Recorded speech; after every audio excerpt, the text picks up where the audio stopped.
All right, my friends, this is part 2 of our discussion on this article I was reading from United Income. What I think is one of the most important articles you will read when it comes to talking about retirement planning. And you need to stick with this second part as well, because I'm going to show you some statistics they share with us that have been, to this point, not discussed. The last episode we talked about how retirees, while living longer, the bulk of that newfound life is going to watching TV. In TV, the stupid box, what it does is creates a lot of fear, unneeded fear in your mentality, because it's all sensationalism. It's all driven by creating fear in you. And so don't watch TV. You'll be happier. In fact, there's studies that show that. United Income shows some of that as well.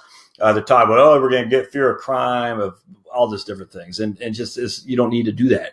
So if you're sitting there in retirement and you're healthier and you're wealthier and you consume a lot of this sensationalism via the mainstream media, news on the TV, regardless of Fox News or MSNBC or CNN, I don't care. Or if you read the papers, or if you read Facebook, regardless of what Facebook pages you're reading or websites you're reading, don't care. It's all based on sensationalism, clickbait, to get you to put your eyes on what they're selling so they can offer more advertising dollars.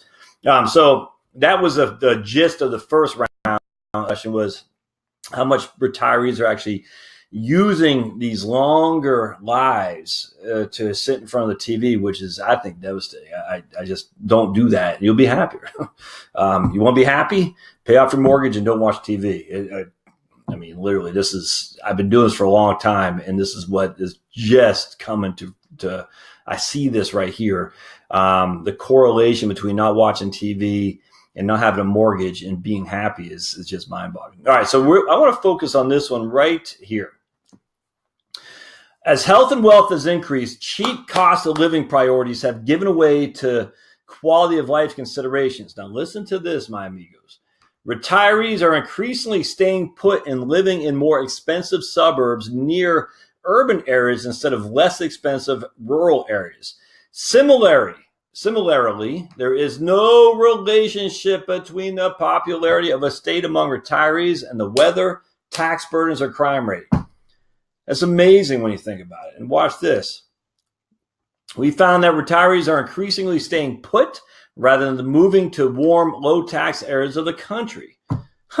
Didn't you think that everyone was moving to South Carolina or everyone was moving to Texas or Arizona? No, that's what I thought. Literally, that's what I thought too. And yet we're finding that's not the case. So watch this. In particularly, the share of retirees reporting they have moved in the last 5 years has fallen from a high of 23% in 1980, when the data was first recorded, to a new low of just 15% in 2015, according to the most recent data available.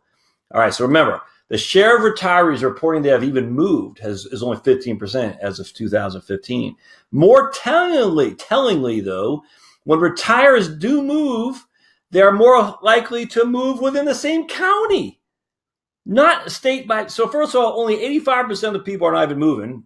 85% of the people are not even moving. 15% of the people are. The people who do move are moving from within the county, intra-county, not even interstate or inter-United States, is in the county. In fact, only about 1% they have moved out of their current state in the most recent study. 1%. That is not indicative of a mass population moving from New York or California to lower tax and more warmer climes. I guess California would be the exception because they're pretty warm, but New York, Pennsylvania, Massachusetts. So it's just not, you're not seeing it. It's actually, I'm stunned. I am stunned by that. 1% of retirees, not the population at large, are moving to these areas. Now, that's not inclusive of, people who are mid-career moving from, I don't know, Portsmouth, New Hampshire to Atlanta or something like that, or Fargo, North Dakota to Las Vegas. I mean, that's not inclusive of that. It's just inclusive of retirees. But again, going back to the article I did 2 days ago, the YouTube channel I did 2 days ago, I think, on what makes retirees happy is a strong sense of community. And if you've been in this community for a while and you know your neighbors, you know your friends, you know the police, you know the guys and ladies over the city hall, it's hard to leave that behind. It really, really is, to go to the great unknown when you don't, even if the tax rates are lower and it's warmer there. The sense of community is all encompassing for retirees. I just find that amazing, actually. And so now that article said, now that's for Canadians, but a lot of it I think can be said here too, is that the sense of community was strongest, where happiness was highest in rural areas. So this isn't giving us indicating of what is happy for retirees. It's just saying what retirees are doing. They're staying in the suburbs. The article I posted 2 days ago, and I'll link to that here, was saying that retirees are happiest in low, not necessarily cost of living, but just rural, which would be synonymous, I think, with cost of living, below population dense areas, typically the lower cost of living. So this study that we're showing here is just saying people aren't moving, but it's not giving us any attributes to happiness. They're just saying people aren't moving, which is interesting. So the vast majority of people are staying put in these more expensive suburban areas.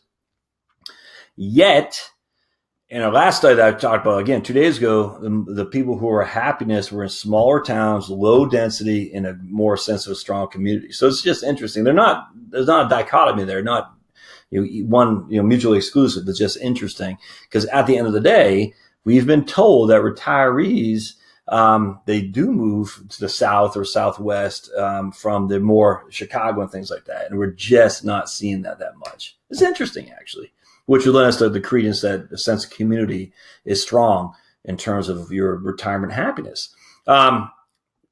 This follows a more general population trend. Since 1965, the share of U.S. population movement between, this just goes against what I just said. This follows a more general population trend that since 1965, the share of the U.S. population moving between states each year has fallen by over 50%, now accounting for just 2% of all households. I wonder if that has to do with mortgage debt. Because if you look at my book, I don't have it here. Oh man, I thought I did. If you look at my book, Strategic Money Planning, 8 easy ways to get your financial house in order, I use the example of Kevin and Brenda, who were leveraged to the max on their mortgage and couldn't sell their home to take the job in a state 6 states over. And I wonder if that has something to do with it. But I mean, think about it. Each year, the percentage of the U.S. population moving between states each year has fallen by over 50% in the last 50 years, now accounting for just 2% of all U.S. households. So 2% of all U.S. households are moving interstate, and only 1% of all retiree households are moving interstate. Retirees are staying put for reasons other than the fact they might already live in the areas of the country that fulfill stereotypes of the ideal locations for them. In fact, if there's no relationship between the popularity of states among retirees and the state's weather, tax burdens, there is no relationship between the popularity of the states among retirees and the state's weather, tax burden, or crime. For instance, the 5 states that have the largest population of retirees, California, Texas, New York, and Pennsylvania, and Florida, have annual rainfalls that are some of the highest in the country and include 2 states with the below average temperatures, but also includes some of the driest and warmest areas of the country. Those 5 states have a wide variance in tax burden, ranging from low, Florida, which has taxes on average 6.79%, to high of New York, which has taxes of about 13%, which is the single highest state tax burden in the country. While Florida is one of the most popular locations for retirees, it also has one of the highest crime in the country. Pennsylvania, on the other hand, is one of the safest states, and it also has more popular locations. It is also one of the most popular for retirees today in the northern climate. It's interesting. So Pennsylvania is cold, higher tax rates than Florida. Florida is warm, lower tax rates. Pennsylvania has lower crime. Florida has higher crime, and either of these are amongst the top 5 in retirees. California, California, New York are both in there. Amazing. Another way to visualize this is by rank ordering states by the percentage point increase or decrease in the share of U.S. retirees living in each state from 1967 till today. As an example, California has the largest net gain of retirees during this period, increasing the share from about 7% in 1967 to over 11% in 2017. The relatively high tax, high crime state, but good weather state is strikingly different from the state that experienced the second largest increase in retirees, which would be Florida. low tax, high crime. But see, these things are interesting here. Relationship between state tax burden and share of retirees. So this is the share of retirees. And as you get higher and higher, all right, so here's California at 11% of its state population is retirees, but you can see it's definitely not a low crime place. And here's a high crime place. I don't know what that would be, Florida maybe. And yet, they have a higher percentage of retirees, about 7%. And yet here's a low crime place, and it only has, about 6 or something like that. Another low crime place, high crime place. So there's just no correlation between crime and a percentage of the state on retirees. Well, that's tax burden. I was going to say there's crime. That's tax burden. The crime was, let's see. I was looking at the crime there before. Educational institutes. Right here. Here's crime rate. So here you go. So here's high. That's probably DC right there. High crime rate. Very few. Will that be high? Oh, yeah. High crime rate. Very few retirees. I'm sure that's got to be DC. High crime. Few retirees. Low crime. Few retirees. That's probably Maine. Low crime. Few retirees. High crime. Few retirees. And then, so there's just, so you got some states with high crime and low retirees, and in the low retirees, some crime with high crime and high retirees. Right here is beyond average here. That's probably California. That might be Florida. I don't know. But at the end of the day, you're saying there, that's California right there. Percentage of retirees as a percentage of the population. So you got California. I mean, at the end of the day, these are not the lowest crime states here, and yet they have the highest representation of retirees. Now, they're not necessarily high crime, but here's a high crime state, and that's got a sizable percentage of retirees relative to the population as a whole, the states as a whole. Here's a low crime one, same thing. There's just no correlation between. I mean, again, here's DC. I'm sure that's DC. Here's probably Maine, like I said, Montana or something like that. I don't know. But high crime, low percentage, low crime, low percentage, high crime, low percentage, low crime, low percentage. It's amazing. Tax burden. This is what I was pointing out.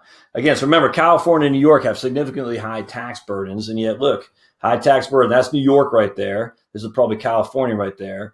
And that they still have high populations of retirees relative to their overall population. Here's a low tax burden. I'm sure that's Florida. They have high percentage of retirees relative to population, even though they have low tax. Lower tax, higher tax, lower tax, higher tax, and anything on the right-hand side or going this way, going left to right, is going to have a higher percentage of retirees that live there as reflected by their overall population. And so here's low tax, no one. That's probably Wyoming. High tax, nobody. Low tax, high tax, low tax. I mean, it's amazing. I'm just stunned by this. So the tax burden is not reflective or indicative of the amount of retirees in a state. Crime burden is not indicative of the amount of retirees in a state. It's just not. Weather. So I'm sure this is New York and or this is probably Pennsylvania. It's probably New York. California is probably Florida. That's probably California right here. This is probably Florida right there. So the average temperature, and again, here's something that's low. I don't know what that is. Maybe Vermont. I don't know. High weather. That's, who knows what that is. New Mexico. And so high warmth, not many retirees, or Nevada maybe. High warmth, not many retirees. Low cold, that's probably Alaska, not many retirees. Low cold, not many retirees. High warmth, not a bunch of retirees. Low warmth, a bunch of retirees. Man, isn't that just amazing, my friends, that all that stuff, educational density. So, we're going to live in a place with lots of schools like Boston. Nope. High percentage of density, high percentage of retirees. Low percentage of educational density, high percentage of retirees. High percentage of educational density, low percentage of retirees. Low percentage of educational density, low percentage of retirees. It's just, it's amazing to me, actually.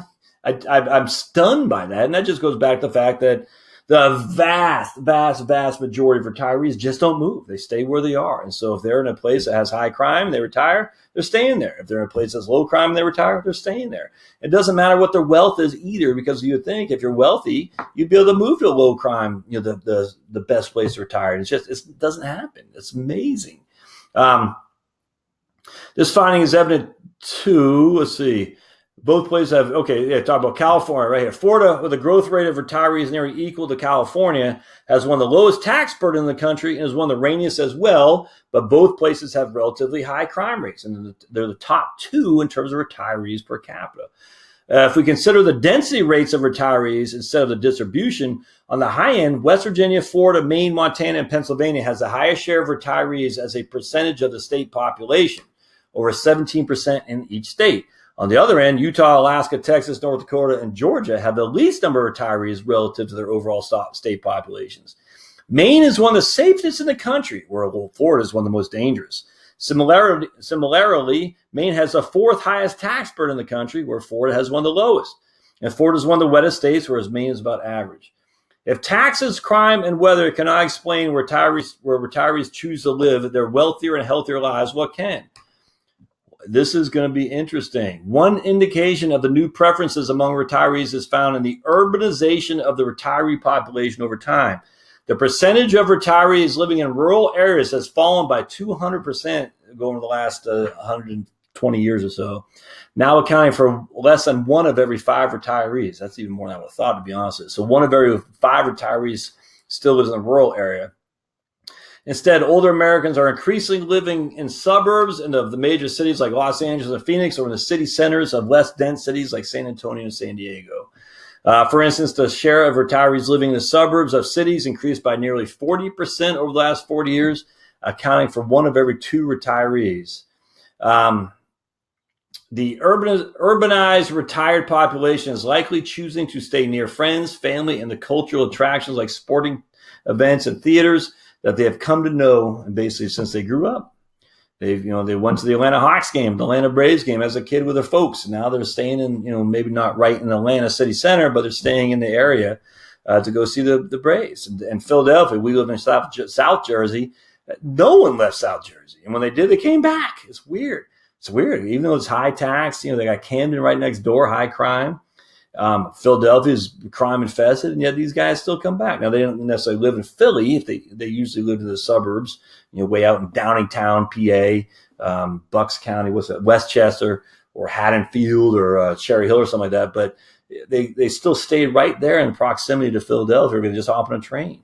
It's very interesting. They raised on the Phillies and the Eagles. They stay in that area to still be part of that community that they know and love. I actually find that incredibly interesting, and it's indicative of, I think, of the sense of community that people need to feel. Community, my friends, is critical. It's critical.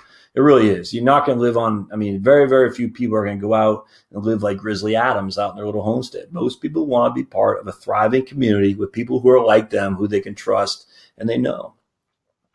Finally, we consider how these trends vary by the income levels of retirees. Higher income households may be more able to afford to move to the stereotypically ideal retirement locations with warm temperatures and low crime rates. Lower income households, on the other hand, may be more compelled to move to less expensive areas in the country. But in fact, both groups are much less likely to move in retirement than past generations. High income retirees who have moved in the past year fell by 70% since 1964, now accounting for fewer than 1% of all. It's amazing. If we extend the analysis to include any retirees reporting they moved in the past 5 years, we see a similar trend. High income retirees are 39% less likely to move compared with previous generations. I find that amazing. So in summary, as retirees have become progressively healthier and wealthier, they're increasingly choosing to live in more expensive, culturally vibrant, urban, I'd say suburban areas of the country, and eschewing in growing numbers of lower cost, more remote rural areas.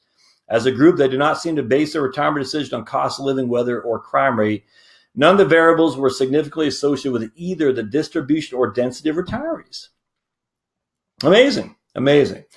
So I wanted to share that with you, and I wanted to go down. This is just talk about like having qualified mortgages and debt. Well, actually, let's just see real quick. They're basically just talk about that we have less people on minimum wage, less people just that are having financial stress from a percentage of their income and whatnot. Yes, income equality has gone higher, inequality, but less people are destitute. That's what they're saying. But I did want to share this one thing. That's interesting, actually. I'm not going to talk about income inequality because we talked about in the last episode where basically the wealthy have jumped up in their wealth because of their financial assets.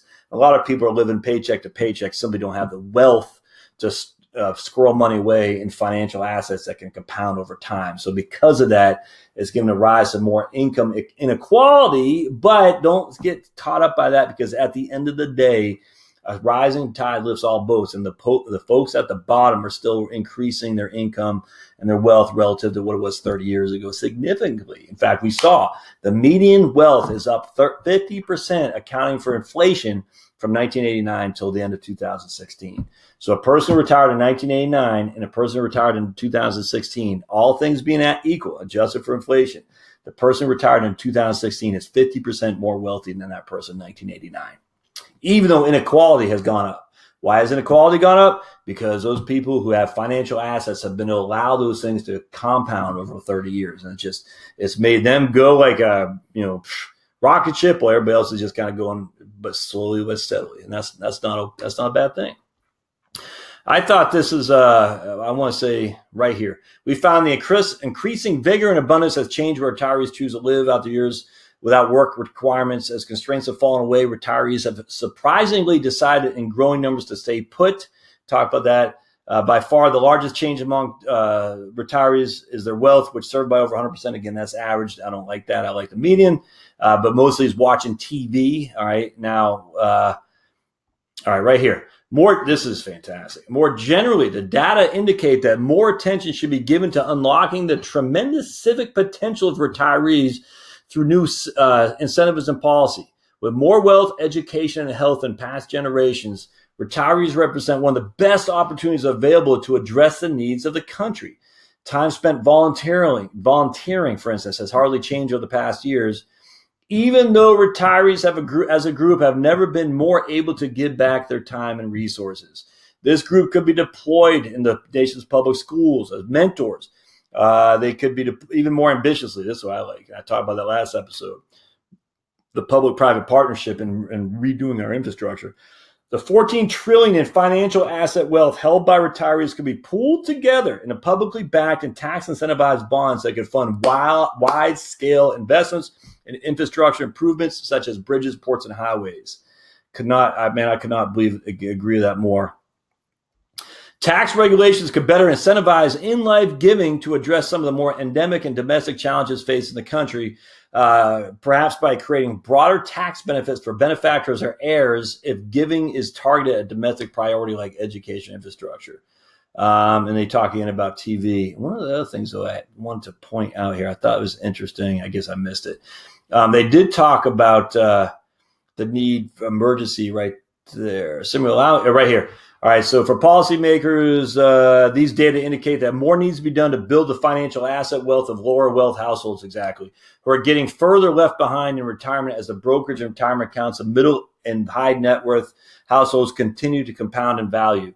I like this one right here. Allowing retirement plan sponsors to focus on building both emergency and retirement savings in their ERISA plans remove a chief driver of pre-retirement spending and retirement account, since the broad lack of emergency savings among younger workers is driving premature cash out distributions.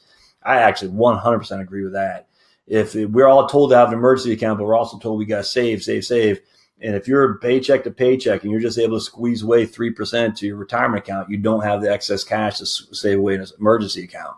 So when times get tough, what do? You take a loan against your 401k or you cash it out outright. Neither of them, and for spending for emergency account is something I'd recommend for sure. And so let me just close this. I think this is one of the best reports I've ever read. I'm a huge fan. I'm going to try to get this guy on my podcast. I just think this report is fundamentally one of the best reports that's out there. I'm stunned by the research. And my friends, I read a ton of this stuff. And if I'm stunned by it, you should be too. Key takeaways, absolutely. You're not likely to move. You're just not. So find the place you want to live, and you're most likely going to stay there. And that's okay. I'm just telling you, that's okay. Find a place that you like, and you're going to park your butt down there, and you're never going to leave. And I'm fine with that. Now, some folks will chase their kids to Phoenix from, Tuscaloosa, Alabama, whatever, but most are just going to stay where they are. And ironically, most children are going to stay where they are as well. People just are not as mobile as what I had thought, actually. And I moved a bunch, and I thought that was more common than it is, but it's just not. So that's interesting. Secondly, stop watching so much doggone TV. If you go to retirement and spend 4 hours a day watching TV, I just don't think that's good. In fact, with studies prove that's just not healthy. Now, again, is watching TV lead to bad behaviors or bad behaviors lead to watch? I don't know. But at the end of the day, TV it's the stupid box. Stop. It doesn't do good. It decreases morale. It makes you nervous. It sensationalizes stuff that's just not likely to happen. Just stop.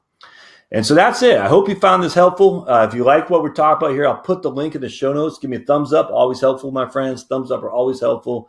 Don't forget to subscribe. Hit the subscribe button and that little bell. I don't know if I see it on here. No, I don't see it, but that little bell down below will give you updates on the next time I produce content here on the Heritage Wealth Planning YouTube channel. So look forward to seeing you next time. Thanks, guys.